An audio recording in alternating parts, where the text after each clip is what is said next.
Love ఇష్ కాదల్ భాష ఏదైనా భావం ఒకటే. ఎప్పుడు ప్రేమ పుడుతుందో చెప్పడం కష్టం. ఏ వయసులోనూ లవ్ కలుగుతుందన్న నిర్దిష్టమైన ఆధారాలు లేవు.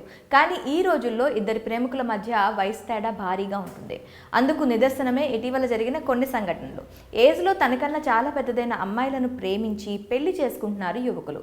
అలాగే తన తండ్రి కాదు తాతయ్య వయసులో ఉన్న వ్యక్తులతో ప్రేమలో పడుతున్నారు యువతులు. వారితో 7 అడుగులు వేస్తున్నారు. తాజాగా ఓ 20 ఏళ్ల యువతి కాటికి కాలు చాపే వయసున్న 70 ఏళ్ల వృద్ధుడితో ప్రేమలో పడి పెళ్లి చేసుకుంది.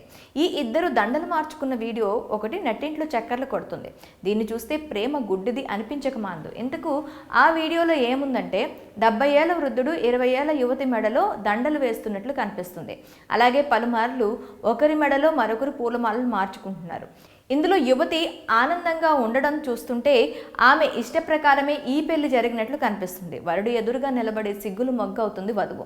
వెనక కుటుంబ సభ్యులు పూలు జల్లి ఈ నూతన దంపతులను ఆశీర్వదిస్తున్నారు. ప్రస్తుతం సోషల్ మీడియాలో విపరీతంగా ట్రెండ్ అవుతుంది. ఈ వీడియోలను చూసిన నెటిజన్లు తమదైన కామెంట్లతో విరుచుకుపడుతున్నారు. సోదరా, ఇది కలియుగం, ఏదైనా జరగచ్చు అంటూ ఓ యూజర్ రాసుకొచ్చాడు. గుర్రాలకు గడ్డి దొరకడం లేదంటే గాడిదలు చవన్ప్రాస్ తింటున్నాయంటూ మరొకరు కామెంట్స్ చేశారు.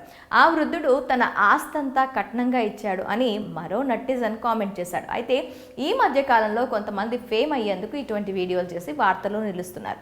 ఒక్క రోజులో సెలబ్రిటీలు అవిపోవాలన్న ఉద్దేశంతో రీల్స్, షార్ట్స్ అంటూ పిచ్చి పిచ్చి పనులు చేస్తున్నారు. ఈ వీడియో చూస్తుంటే ఓవైపు ఇటువంటి సందేహం కలగక మానదు. అమ్మాయి చేతికి గాజులు లేకపోవడంతో పాటు ఏదో స్కిట్లా కనిపిస్తుంది కూడా. వెనక చిన్నపిల్లలు అక్షంతలు వేస్తుండడం చూస్తుంటే ఇది రీల్ వివాహమా అని అనిపించక మానదు.